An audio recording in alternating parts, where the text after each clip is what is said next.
Welcome to Learn to Live Stress-Free. This is Christine Wright with Dr. Robert Wright Jr., your go-to wellness coaches of www.stressfreenow.info. Today, we are pleased to have as our featured guest our friend and colleague, Alan Eisenberg, founder of BullyingRecovery.org, host of Healthy University podcast series, and author of A Ladder in the Dark, and more recently, Crossing the Line, A Cautionary Bullying Tale. And we also have as our very special guest, Andy Eisenberg, EMT, making his podcast debut. And yes, Andy is Alan's son. We will be speaking about bullying and the stress and anxiety many face in day-to-day living. Alan is the creator of the very successful blog, Bullying LTE, where he shares information on the long-term effects of bullying and bullying recovery. Alan has also had a successful career as a visual communications expert, e-learning web and video producer, programmer, and writer. A keynote speaker, Alan's dream is to one day help others on a full-time basis with solutions to bullying, including implementation of stricter laws and support systems in our schools and workplaces. Alan and Andy, welcome. Bob and I are happy to have you join us today. Audience, welcome. And I'll tell you, I just have to say something up front with my son here. He wonders what his crazy dad does all the time with all this bullying recovery and stress and certified coaching thing. And truly, several years ago, I needed someone to support me. I had two things happen. I thought I was dying of stomach cancer and had to go through a lot of tests and couldn't drive. And my son took care of me then. And then I broke my foot, and he took care of me then. And then I don't know if it's because of those things and because of the nature of who he is, but now last year he went and became an emergency medical technician and works in the hospital, helping many other people, which is, I think, an honorable profession. I'm very proud of him, but also a stress profession. And I think that's a good thing to have him here to talk. So thanks for coming, Andy. Thanks for joining us. I'm happy to be here. Great. Alan, I just want to chime in. Hi, this is Dr. Bob. This is the first time that we're meeting your son, and I think this is so wonderful. Have a father-son interview. So this is amazing, and thank you, Andy, for agreeing to join us. Yeah, no problem. I agree. It's a very special moment. It really is. It's just there's so many things going on today, and I think we forget, like when we have emergencies, when we're at our worst, he and the people that work in the hospitals have to be at their best. And I saw an amazing story the other day of a woman who her baby was 14 weeks old, and the father was hit. They were in a car accident, the father and the baby. And the baby survived with several damage, but the father didn't. And 10 years later, she invited all the people from the rescue squad and the hospital to the 10th birthday party. And she went around and did this. And most of them said, nobody's ever done that. Nobody's ever thanked us. And I thought, that's an important thing to say thank you, even to people that don't always hear it. And just as we talk about forgiveness and asking for forgiveness, even if the person doesn't hear us say it, we should ask for it, or we should forgive them, I guess is what I'm really saying. And in the same way that we should thank the people, if we can, whether they're there or not, who have helped us along our own journeys. And like I said at the beginning, I don't think I'd be in the spot I'm in today if it wasn't for this guy sitting next to me. I think what you're doing is very important, Alan, and what you said is very true. Part of lessening our stress and living a fulfilled life is the ability to express gratitude, to notice what's right in our lives, and especially what this mother did in the case of loss, that she was still able to celebrate gratitude and to thank the people who helped and saved her child's life. So it's very important, those two things that you mentioned in terms of lowering our stress, is to be able to express gratitude and to be able to forgive. Those are two very, very important qualities that we can live our lives with. And Alan, I just want to segue in on that because you mentioned gratitude. Christine has cued me in many times on people who have often been overlooked, where, for example, if you go to a restaurant, you may remember to always tip the waiter or waitress, but do you tip the bus boy or bus girl that actually is working even harder? So that's one of the things. And then I know when we stayed in a hotel, I always tip the bellhop people. If the car is at the valet, I don't think anything, or even sometimes someone at the front desk. But it was only when Christine alerted to me till we were checking out of a hotel once, and she said, well, I have to make sure that the housekeeping staff, that I leave a really good tip for them. And I said, oh, wow. I never thought of leaving a tip for the housekeeper. She says, well, they work the hardest in the hotel. They make your bed, they clean the toilet, make sure the tub's clean, they vacuum, et cetera, et cetera. And when I thought about it, I said, oh, wow. And so I wanted to make this point, Alan, where you talked about saying thank you, and I wanted to say especially to someone who may not normally get it. So we were staying in a hotel in Connecticut, and I said to Christine, instead of leaving the tip on the dresser next to the TV, I want to put it in the hand of the housekeeper. And so I went out the front door, looked down the hall, and then I saw the cart, and I went up to her and I said, hi, thank you so much for the wonderful service that we've received. This is for you, and I put it in her hand. And Alan and Andy, I have to tell you, it was one of the most amazing experiences. Something happened totally unexpected. Well, the tears welled up in her eyes, and at that moment of human connection, what I realized was, oh, this money that I'm actually giving her right at this moment, she really needed it. It wasn't just like a tip. She may have needed it to get home by taxi or something. You could really tell when a person needs the money that you're giving them. And so I felt buoyed by that I was there at the time to do that. And so I just want to mention that aspect of gratitude, where the benefit is not only to the person receiving it, but to the giver. And it just can spread if we remember, like dominoes, that spread joy and gladness wherever we go. Well, and you're hitting on a point I talk about a lot, which is when you volunteer to help others less fortunate than you, or when you give money, which really for you is not a big deal if you're doing okay, it really means something to someone else. And it's just that little thing, whether you voluntarily help people, like people build houses, of course, or in my world, I always like to do it around the holidays, but I go to the same barber shop, and they're just the nicest people. Like one time he was at the Asian barber shop, and he's using this cool brush to get all the hair off the floor. I'm like, that is an awesome brush. And he goes, you want one? I said, yeah. He goes, next time I'm at the store, I'll pick you up one, $5. And sure enough, the next time I went in, there was the brush. It was like $5. He could have charged me $10. I would have bought it. And then, so this year I said, he's the one, they're the ones I'm giving it to. And it just so happened that the one person who cut my hair was like the youngest person who had just gotten married. And, it's $16 for a guy's haircut. Sorry, Christine, but that's the truth. I gave her $50. And I turned around and walked away. And I could just, as I walked away, I could see the shock on her face. Like, thought she was going to be handing me more money. But, I don't think there's a greater joy for me and for those of us that truly have a giving and caring spirit. Giving is much more rewarding than getting, and that's just my feeling. But I did want to bring up for Andy, he's been at the job now a couple of weeks. What do you feel like when you do? I know you've had some very exciting days, and we talked about the hardship of working in a hospital, an emergency room, is you're going to see people that you're going to save, and you're going to see people that you're not going to save.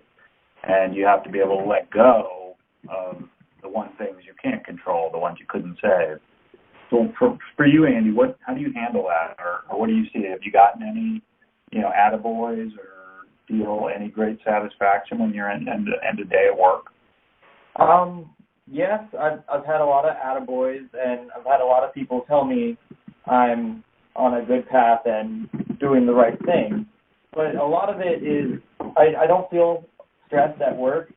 It's on the outside looking in. Mm-hmm. It's a very stressful profession, and it's a very stressful place to be. And everyone who's there, most of them don't want to be there. But we who are working there, we want to be here. That's where we are at our best. It's like you said earlier, at your best. So we have to be at our best. Right. And that's we're the kind of people who are comfortable in those situations. Our adrenaline is pumping. We're excited. We're there, to save lives, to help people the best we can. So we are at our best.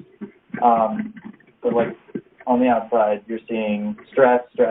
But I'm not taking the time to think about stuff like that. But do you deal with the patient like as they're stressed? Andy has a natural ability to make people feel good. That's just this innate ability. What do you do with them? How do you calm them? I mean, someone in an emergency situation, there really isn't a lot of calming them, unless I'm not going to be there to talk to them because I'm just an emergency medical technician. So it's mostly up to a nurse or a doctor to get there, calm them down, let them know what's going on, and try and calm them down the best they can. But in the end, most times it goes to medication being what's going to calm them down the best. However, on the family side, keeping a mother calm while her baby's getting an IV, keeping, a son and a father calm while the son's mother is on the table being worked CPR on, that's a different story. Yeah. Keeping them calm is kind of something I can do. I can pull them to the side, tell them they're okay, or, talk to them. We're doing all we can, get them chairs to sit in, anything they might need, anything like that. But as far as the patients, what they come in with is going to depend on how they're going to be. Yeah, I know we went off on a tangent here, but I think with you being stress free now, it's such a good subject, and it's such. I don't consider it a tangent at all, Alan, and I'm curious what I notice, and Andy, because I'm just meeting you for the first time. What I'm noticing is that you obviously have a natural aptitude for this. And please tell me if I'm correct, because I'm making leaps here, but it would seem to me that there's an aspect of your work that energizes you, because you sound as if you have not only great skill for what you're doing, but you have a great passion for it. So you can tell me if that's correct. And I'm curious, what do you do for self-care? I mean, does your energy stay high all the time? Or when you're off duty, do you do something else that relaxes you or revitalizes you for your next shift? Christine, you're completely correct. I've tried the 9-to-5 desk job for the last 2 years before moving into this profession, and it drained me. I'd come home from work every day tired, even though my job was to sit in a chair and look at a computer all day. It really brought me to a low place in my life, and I really couldn't stand it. So, Andy, could you say that again? That staring at a screen all day just puts you to a low place. I didn't mean to laugh, but I think so many people would identify with that. You're outside and you're up moving around. That's a natural thing to want to move around. The body wants to move. Right. And that's what we were built to do, and we've managed to end up the opposite. We wonder why we're overweight. We wonder why we're not happy. We wonder why all these things. We were built to be out in the field all day or hunting, gathering. Come on, Alan. You're supposed to be picking flowers. Alan, I want to segue off of this, what we're talking about, and direct our listeners to something that Christine and I have talked about, which ties into what Andy was talking about, but in a different way. Andy was talking about how he used words to calm the people that have been injured, or the family members or friends of people, of someone who's been injured in an emergency situation. Christine wrote an article, and to me was one of the most amazing things I've ever read. Well, yeah, she is my wife and partner, but I think once I looked at the content and I looked at how well constructed it was, I had to give her props. So what I'm talking about specifically, she wrote an article called Sticks and Stones. And, as most people will be familiar with the old nursery rhymes, sticks and stones may break my bones, but words will never harm me. Well, that is actually not true. In fact, words can often hurt more than someone hitting you, because someone hits you, assuming that you survive, you may forget that at some point. But often when someone says something that at a particular time, and timing is always key here, but they could say something so hurtful that it might stay with a person for the rest of their lives. So Christine, what I want you to just talk about briefly is how words that adults use, sometimes in the family context, sometimes outside of the family, that they use with young children and teens, that they often aren't aware how the impact that these words can have. And I want you to focus on the solutions, of that would be helpful to both the child and the parent. Where do I begin, Bob? I think everybody in our listening audience and the four of us here can think of a time when somebody said something that was hurtful, and it may have been intentional, and it may have been, as the person said, in jest. But if your feelings were hurt, if you felt sad or weakened by a callous remark or a careless remark, damage was done. And it's especially hard for little children, because little children most times are not going to correct an adult. They're not going to correct another child, too, if they're in a feeling state. Most of us and young children, when our feelings are hurt, we shut down and we don't have words to speak back. There may be a bold or mature child who said, "That was mean, that hurt." But when someone says, "Go away or disappear, I wish you weren't there, I'm going to leave you behind," a child can't process that. They don't know. Mm-hmm. And they believe it. They believe when a parent says, "Oh, I'm just going to leave you here. You're no good. You're just like this. You're just like that." And that hurts. And even adults, spouses, a boss, an employee, you're the dumbest person that ever worked here. You can never do anything right. And if you're in a weakened state, you might internalize that, and the damage is done. You're playing it over in your head. You're frustrated. You're angry, and you don't say anything back. So it's a matter of us learning and owning our words. And if you're on the receiving end of an unkind remark, take a breath if you need to and respond in the moment. If you're not able to respond in the moment, even if it's a little while later, a few minutes, a few hours, a few days, speak to that person. And if they're like that, I mean, this is what you do, Alan, when you talk about bullying. It's mean. It was meant to hurt, and you need to respond to that and find a way to stop that behavior. If you're not able to do it yourself, get an ally, get an advocate, get an intermediary. But it's not acceptable, and that damage poison.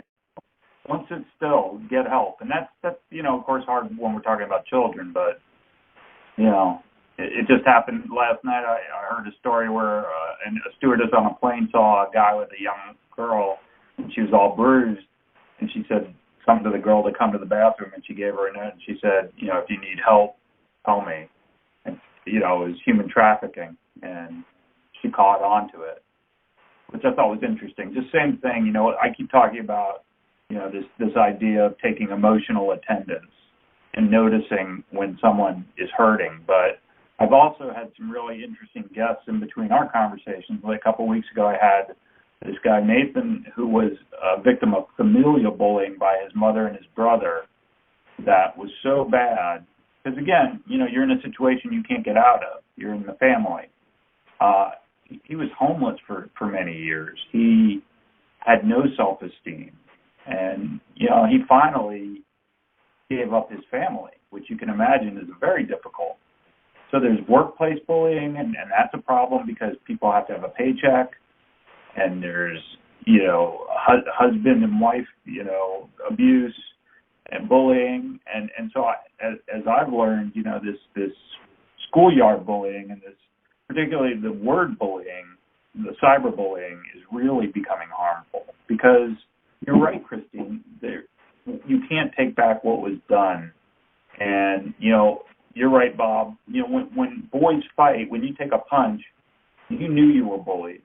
But when someone is abusing you on the internet, behind your back, without identity, that's a whole other matter, and the harm is, I think, much greater. Yeah, Alan, I want you to speak to the results that you've seen and the effects that you've seen when you've delivered your anti-bullying message in the public schools.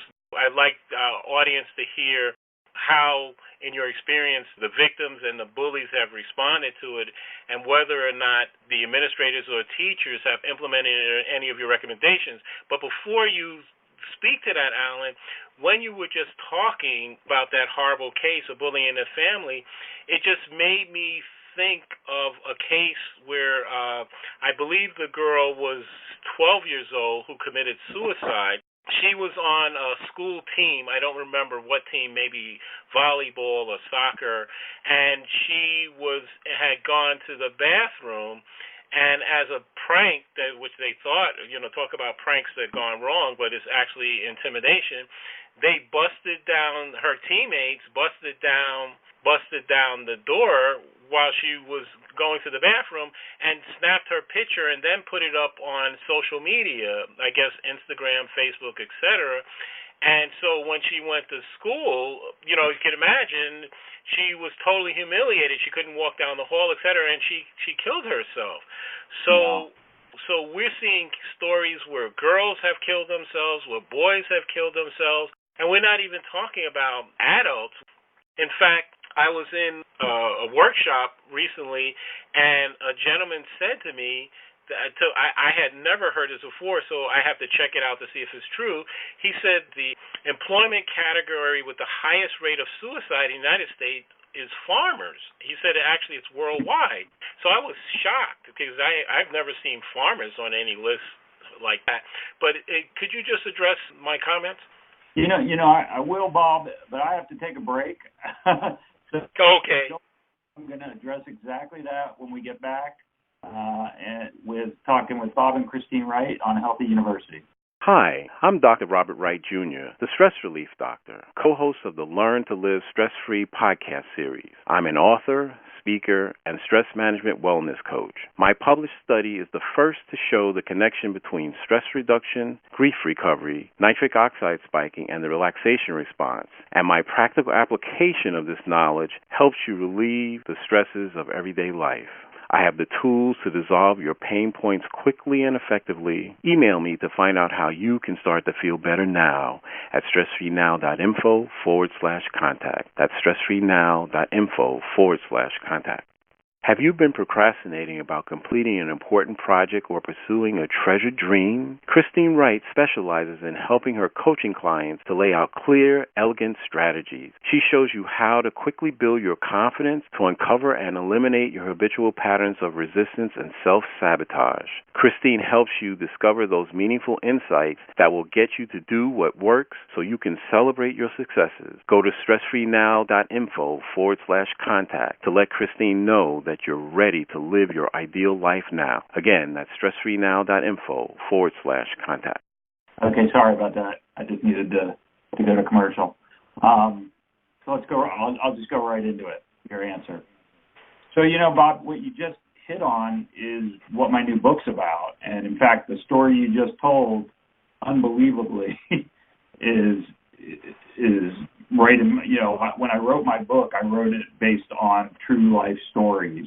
I don't want to say I wrote it on fact, because it's not necessarily fact, it's a book of fiction, but it's based on all these real things. You can't predict what someone is feeling. You can't you can't get into someone's skin. All you can do is have empathy, and that's something that, boy, I think we're struggling with in this country, if not this world right now, is being empathetic.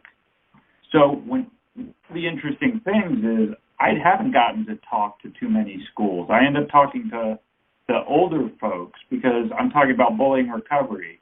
And one of the problems that I run into when trying to talk about bullying recovery is that the schools are afraid of what I'm saying. And what I mean is it's easy for them to bring in somebody who says bullying is bad, here, be a bystander, be a good person, da-da-da. But I'm coming in and saying bullying damages people, like what you're saying, that the suicide, the second leading cause of death for young people is suicide. And most of those suicides have been tied to some form of abuse, bullying, depression, self-esteem, obviously self-esteem. But interestingly, as you also hit on, the highest level of suicides is in middle age. And I think that has to do with people not being satisfied or being under stress. So like when you say farmers, I always think, well, farmers are always under stress. Every year the crop could go south. Every year, could be a bad year. And if they have one bad year, the whole thing's over. So I always think about that. My father-in-law was a farmer. But I think for me, one of the disturbing trends I feel like I see at schools is this idea that they're checking the box. They're basically saying, hey, we have an anti-bullying policy. We have an anti-bullying speaker come in every year. We're checking the box and saying we're doing it.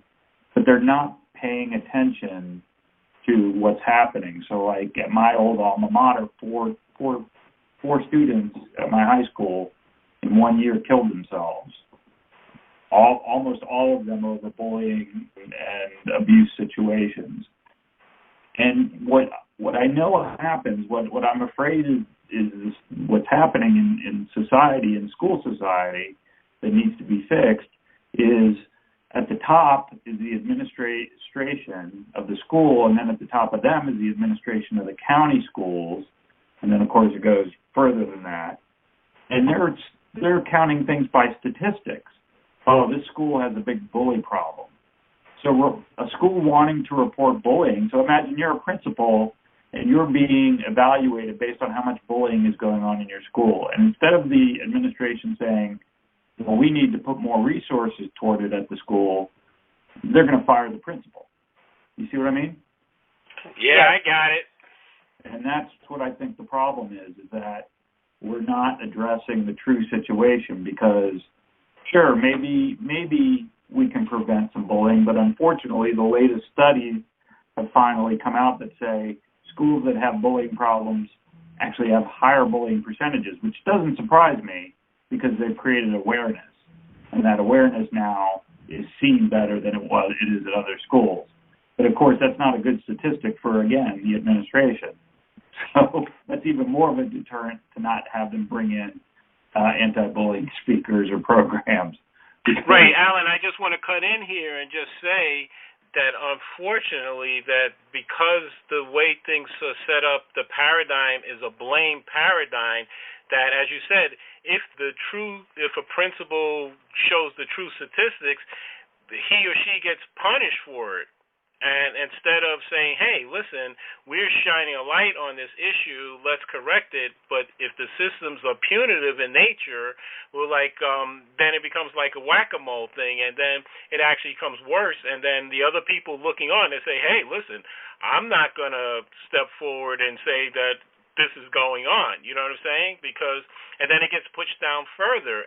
But we're at a crisis point now. We've already reached the tipping point with the bullying because all you have to do is look at social media.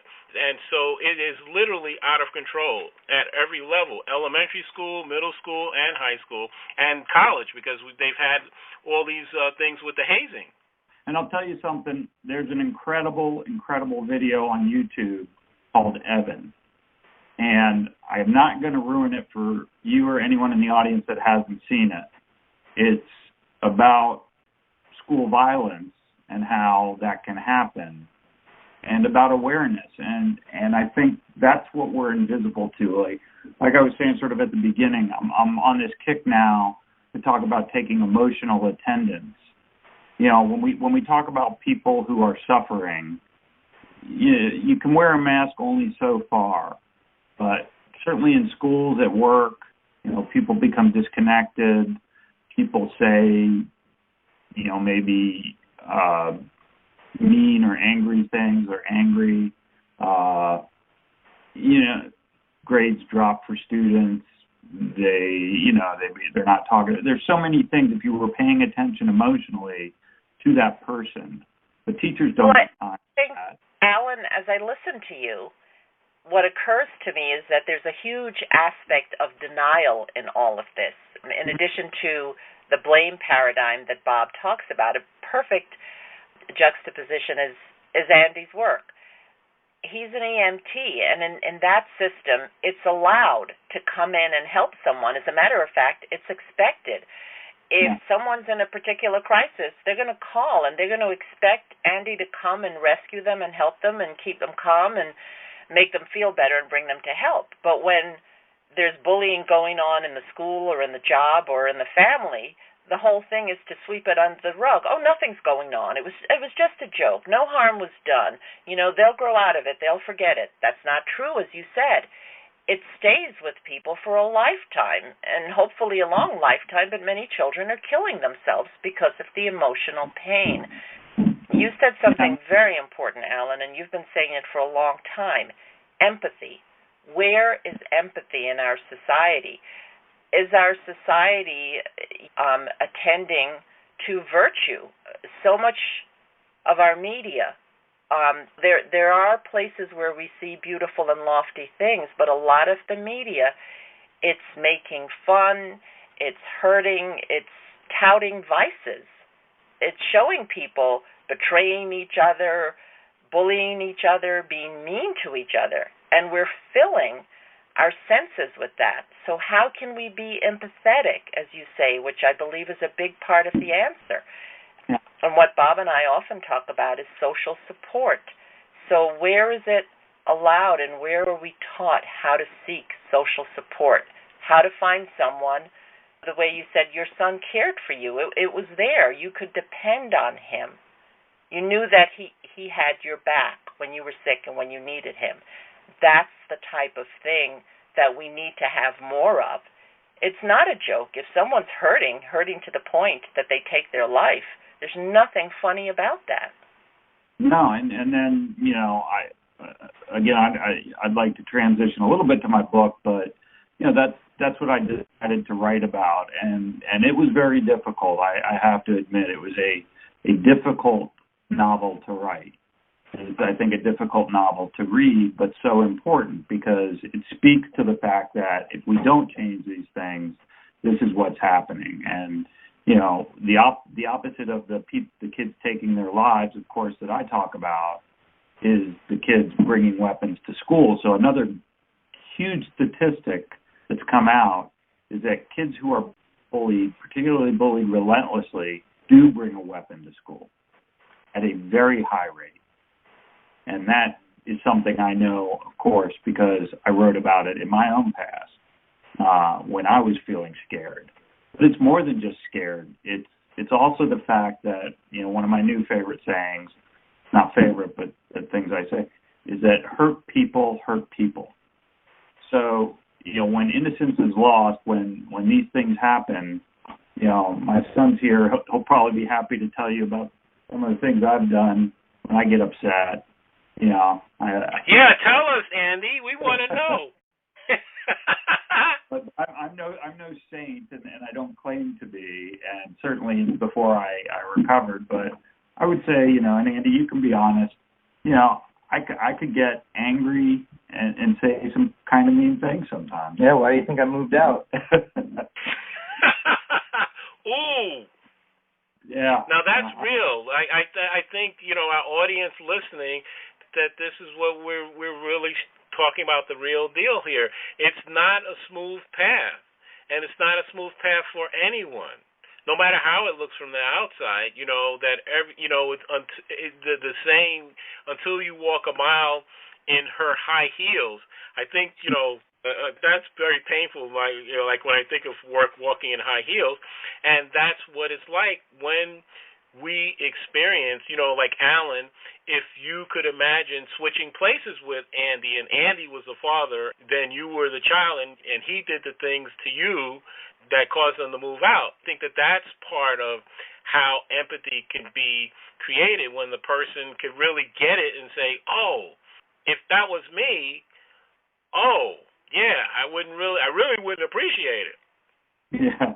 And I mean, I think Andy hopefully is half joking, but no, I mean, we're all fallible people, and that's why, going back to the beginning, forgiveness and thank you and these things that we need to be able to say to each other and feel for each other are part of that empathetic solution. Is you can't just go, okay, I did this, and we're just going to forget about it. Like, I was brought up in a family of yellers. I think we all have our family types, and I think most of us end up marrying the opposite. At least I did.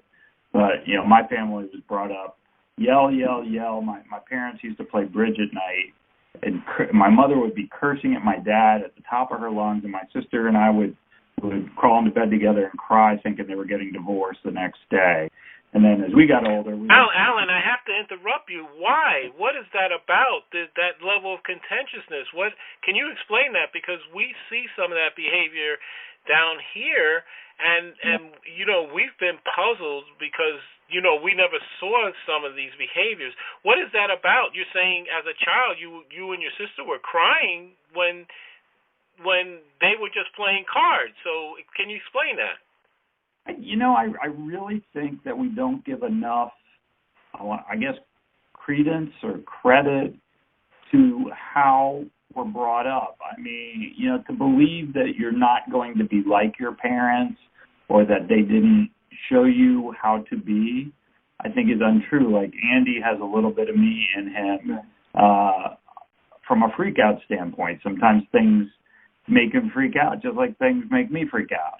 Sometimes the stress or whatever will get to it. It'll get to him, and I see myself in what he's doing. And then my younger guy, I see a rebellious person, just like I was.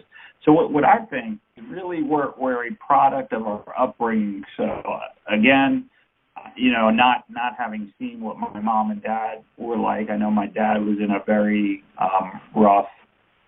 His mom was bipolar and would lash out and ended up institutionalized. So I'm sure he dealt a lot with that. And then my mother, her dad died when she was 7, and so her mother, I know, was a very hard woman.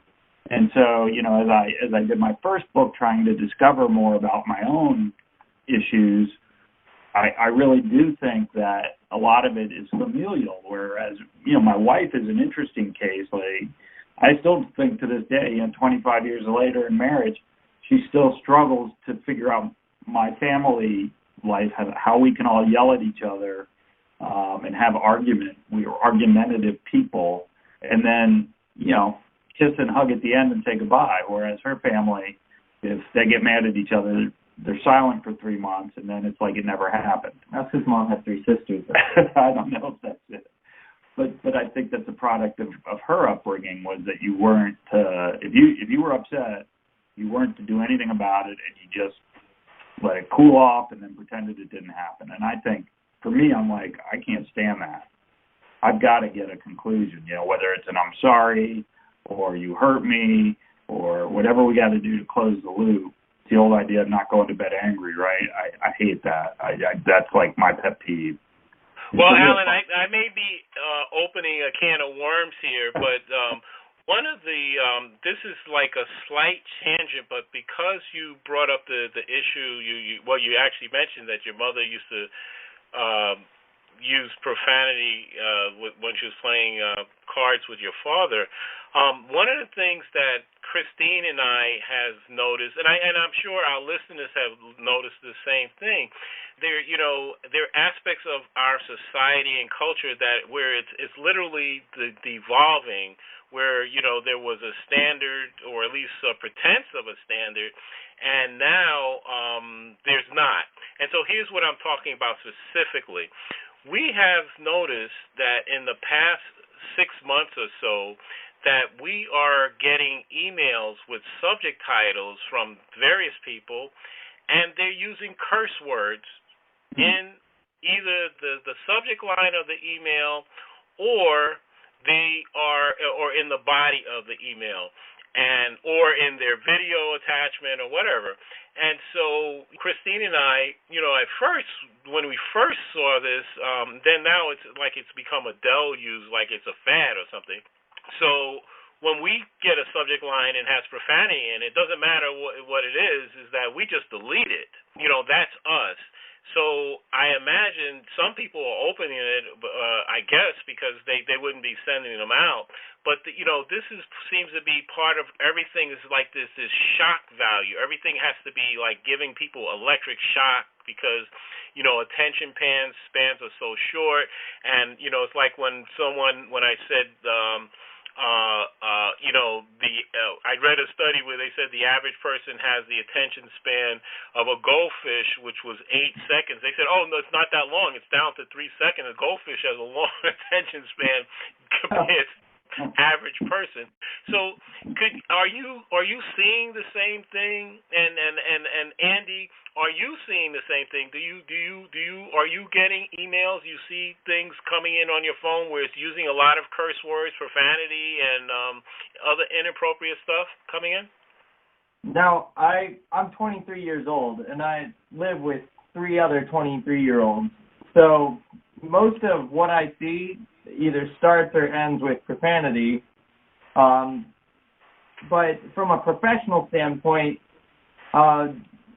like as in work emails, things like that, not so much. I mean, my workplace is a lot more lax, so things that come through, they're not going to look like what I used to get when I was working 9-to-5 computer job, but now in the ER, some of the emails I get from my preceptors or from my managers are a little bit less, I guess they're more casual, but nothing to the extreme that I'm receiving. It's interesting, and certainly I hear how Andy and my other son talk, and you can watch TV or read or anything, and TV today, what's acceptable on most of the non-major stations, I would say, I haven't seen it as much on the major stations, was R-rated when I was a kid. I mean, even NC-17/X, like I remember, Dawn of the Dead being rated X before there was NC-17 for violence that's on weekly on Walking Dead, right? And then I feel like it's part of getting older. As we get older, we tend to be a little more conservative in our speech and how we say things.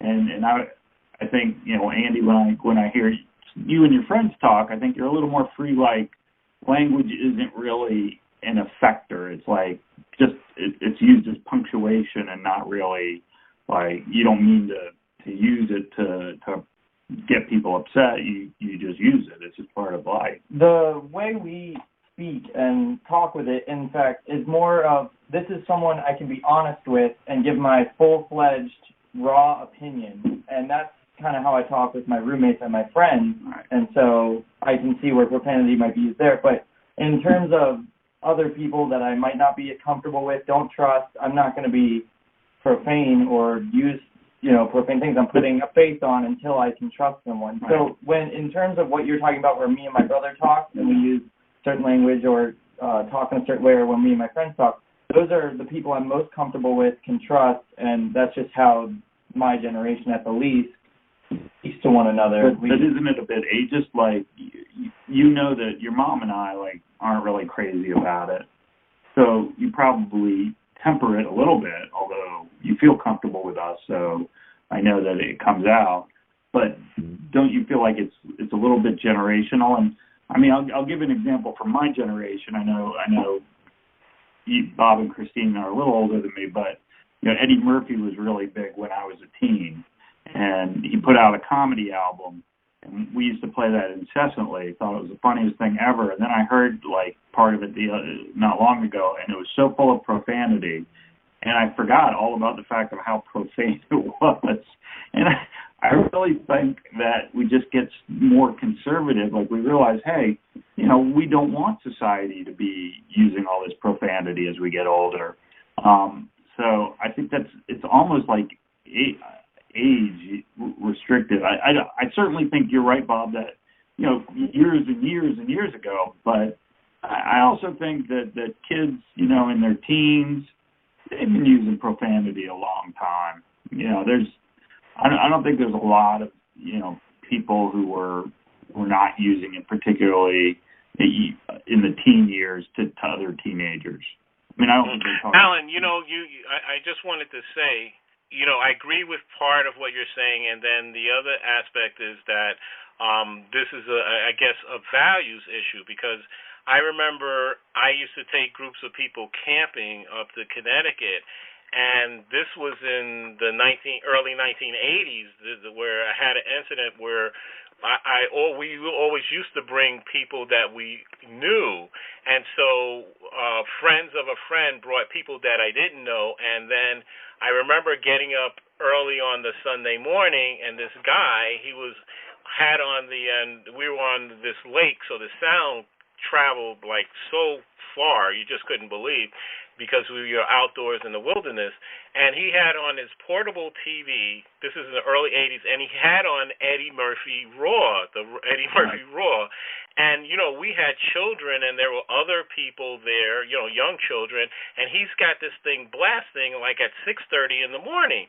So I remember coming out of the cabin, and I was like, oh my God, what is this racket? And I said, oh my God, listen to what he's playing. I can't believe it. So in 1982, Alan, I was a little younger than I am in 2017. So I had those values back then. So my point is it's not just age related. So it has to do with perception. Alan, go ahead. I just wanted to make this comment on the subject. I think there are generational differences, but it's situational. There's so many factors, and I think it comes down to intention. For example, I'm sure that when Andy's talking to his friends and they're using these words, it's not necessarily a quarrel or a contention, that things change over time, and what was once used to be offensive or to attack, it's just now commonplace jargon. I think the thing is, if someone's personal sensibility, it doesn't suit them, then you want to respect that. I remember as a child in school, we would talk one way to our friends, but when an adult came, we spoke a different way. So it's different in different settings, I think. And I think it's, you're also onto something that I think about a lot, which is that it's societal. And what I mean by societal, I don't necessarily mean, in the Midwest they do this. I work with a lot of military people and different branches of the military. And I will tell you that depending on the branch, and I won't mention the branch by name, but there people talk about the Air Force being the smartest people in the military, the Navy being the second. So as you go down that food chain, the people, and I'm talking about older adults in their 60s, 50s, 60s, toss up a storm. And that's part of what the culture of that military experience taught them.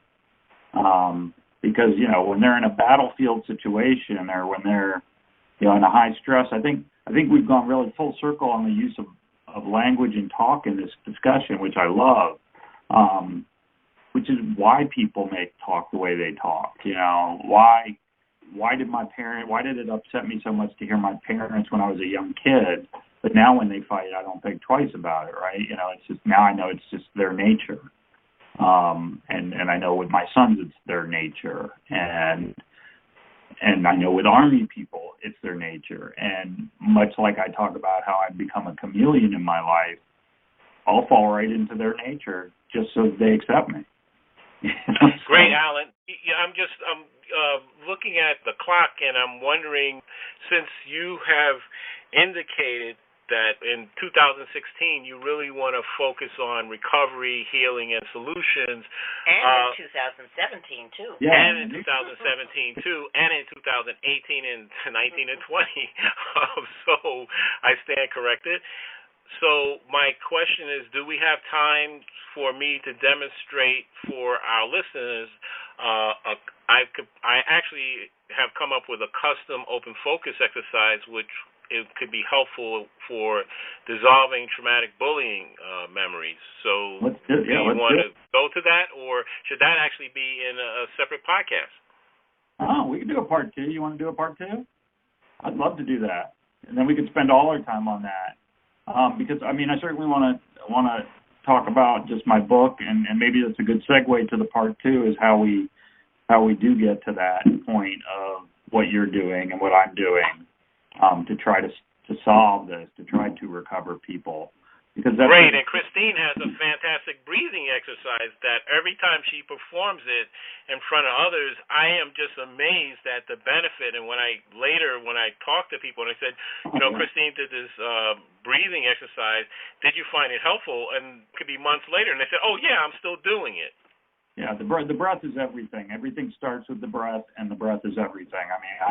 I will tell you that, someone who studies mindfulness, that's what it's all. You go to yoga and you have to breathe right. You meditate, you have to breathe right. You walk and you learn to breathe right. And you sit calmly and you practice belly breathing. Everything is the breath. Great. So, Alan, let's take your suggestion. Let's make this a 2-part podcast. And so why don't you wrap up part 1 with your information about your book? Well, thank you. So my book has just been released. In fact, today. So I've got 3 versions out. I've got the first edition, which costs a little more, of course, but it's a first edition. I've got the second edition, which is a little less and can be found on Amazon and all the other sites. And then I've got a Kindle version, and hopefully I'll have an audio version really soon. But it's a book called Crossing the Line, A Cautionary Bullying Tale. And what I wanted to do this time, so my first one was a memoir. I really wanted to start the conversation, and it really is a start of a conversation about bullying recovery. And I'm starting with what I would call a bang. And yes, that's a little bit of a play on words. Crossing the line is the line that are the 2 extremes that bullying victims go to when they feel they have nowhere else to go. And those 2 places, we've brought them up here, is suicide and school violence with a weapon. And so my book is about how that comes to be, how people take other people to that level and what's going on behind the scenes that you're not seeing. Because I think one of the most important things we're going to have to understand, and we've touched on it a lot, whether it's my parents cussing and all this, we're a product of what's happening to us around us at many times in our lives. And many times, particularly in youth, we don't have enough knowledge to know what to do. And I think that's why you see what you see. But extreme trauma, which of course bullying fits into, can do incredibly adverse things to your psyche, to your physiology, to your mental health. And this is now proven. What I started in 2007 that no one was talking about, about the long-term damage that bullying does, is now proven true. And so now we have to deal with the fact that we know that. I always talk about the 4 squares of learning, right? You don't know what you don't know, then you find out about what you didn't know, then you learn what you didn't know, and then you become an expert at what you didn't know, and then you start again. That's the cycle of learning, right? So we're just sort of getting to know what we didn't know. We thought kids were just kids and they grow out of it. Doesn't happen. We know that now. Not only doesn't it happen, but we're seeing much more drastic measures happening. And so my book, Crossing the Line, starts by opening up the conversation about how does this happen? How does someone come to take their own life or decide to bring a weapon to school or commit a heinous school killing? And I hope I confronted it with truth, with honesty. As I said, I based it all on factual stories, but it all takes place in one small town that, of course, doesn't see it all around them. And so I'm hoping it's an eye-opener book, and then we can start the conversation on stopping it from happening. Well, Alan, I just wanted to say that recently I know I sent you a story for your paper, Lee, which was a real life example. I think it was the Dairy Queen manager who was 21, Yep. who had bullied the employee who was 17 incessantly. And at least from the news reports, it was pretty a sad situation, very tragic. But in that particular case, that's a real case. It was a small town. I believe the population was less than 3,000 people, and the kid killed himself. And in this case, she's being brought up on charges of involuntary manslaughter, which is actually very rare. So the thing is that, again, talking about solutions, that what can be done. Of course, we don't want people killing themselves because they've been bullied. That's just like goes without saying. And so hopefully during our next show we can really lay out the solutions, because again, we've done a lot of analysis here, which is excellent. Mm-hmm. But to get to the healing, people really need workable solutions, and I'm looking forward to doing that during the next show.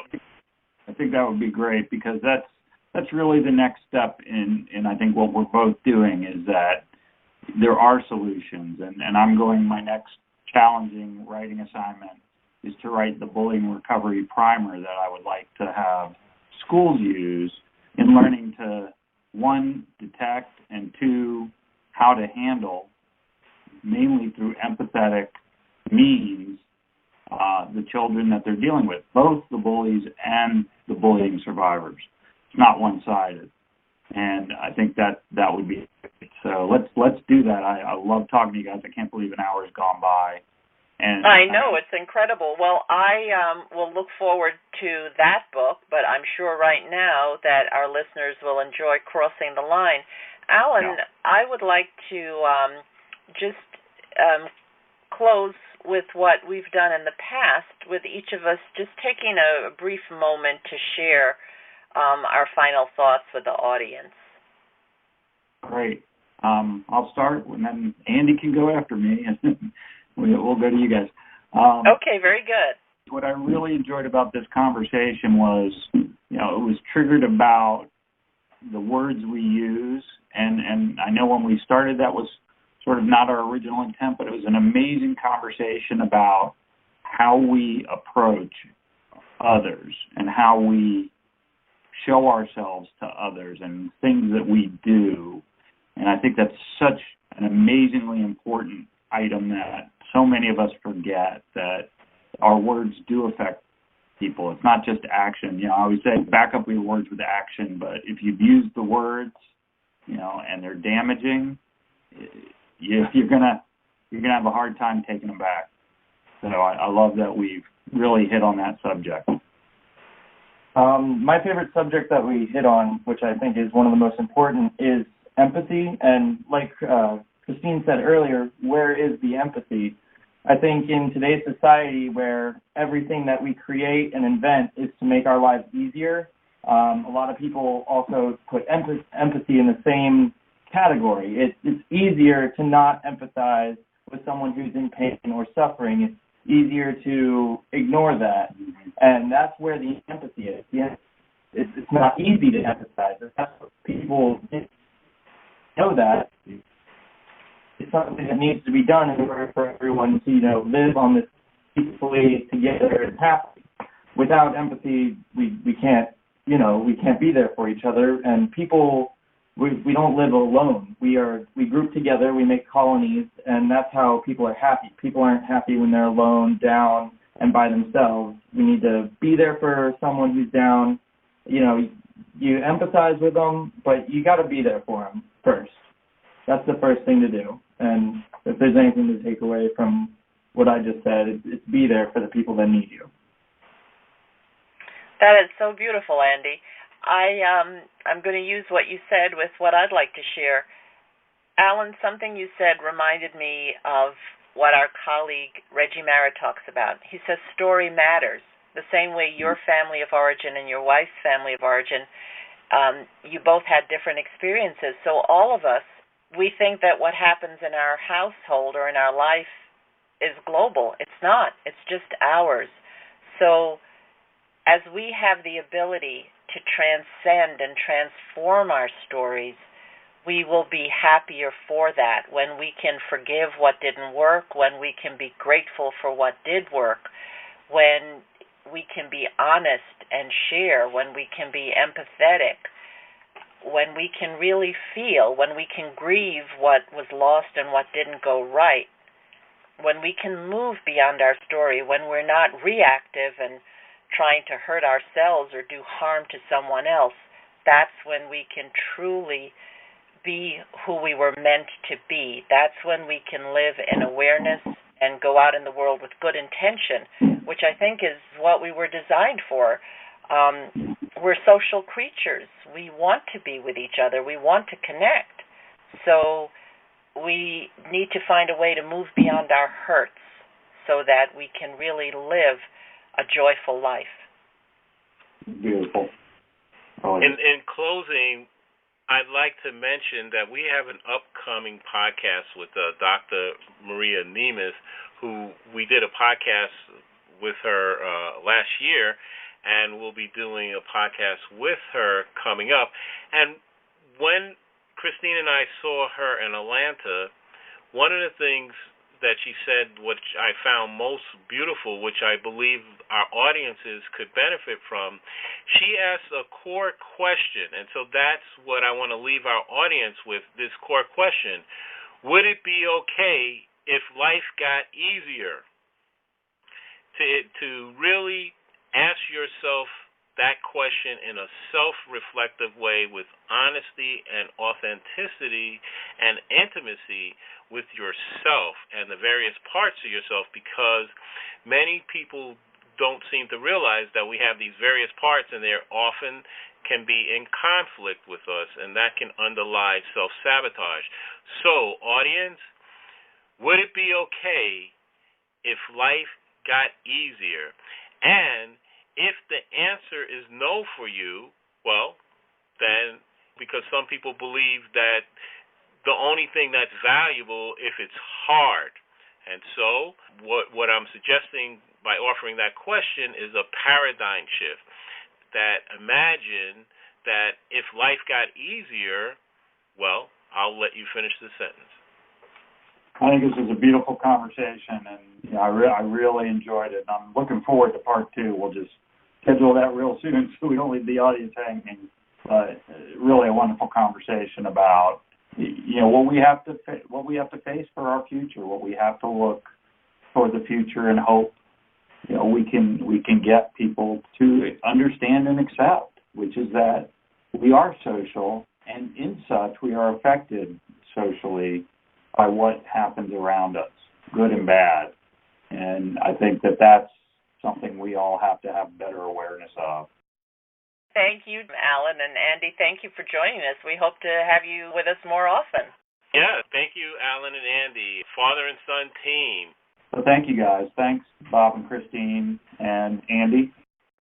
Thank you, audience, for listening. Wherever you are and whatever time zone you're in right now, we appreciate your presence and trust that you'll benefit in some way from the information delivered during today's show. We welcome and look forward to receiving your comments about our show. Please let us know if there are additional topics you'd like us to cover or a guest you enjoyed whom you'd like us to invite back. Please contact us through our website with your feedback and suggestions. Remember, listeners, if you'd like to experience the same benefits our coaching clients get with us, including learning how to get more results in your day and easy ways to dissolve your chronic pain, stress, and anxiety, then give us a call at 954-900-2179. That's 954-900-2179. For Christine Wright, this is Dr. Robert Wright, Jr. of www.stressfreenow.info. Until next time, be safe and be well.